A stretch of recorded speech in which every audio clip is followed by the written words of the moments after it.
ఏంటి చాలా డేస్ నుంచి నన్నే చూస్తున్నావు? ఏంటి సంగతి? చెప్తే మీరేమనుకోరు కదా మరి.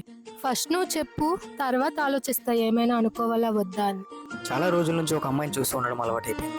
ఎంతలా అంటే తను ఒక రోజు కనిపించకపోతే నన్ను నేనే మర్చిపోయేంతలా. ఇలా ఎంతమంది అమ్మాయిలు చూసావేంటి? చాలా మందినే చూసా, కానీ ఎవరిని చూసినా మళ్ళీ మళ్ళీ చూడాలని రాని ఫీలింగ్ మీ కళ్ళని చూస్తే మాత్రం వచ్చింది. ఒకసారి ఆ ఫేస్ కొని మాస్క్ తీస్తారా? ఎందుకు?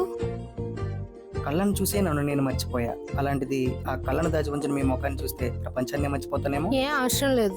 ఓ, బహుశా మీ కళ్ళని చూసి మీరు అందంగా ఉంటారని తప్పుగా అంచనా వేసానని తెలిసిపోద్దని భయమా ఏంటి?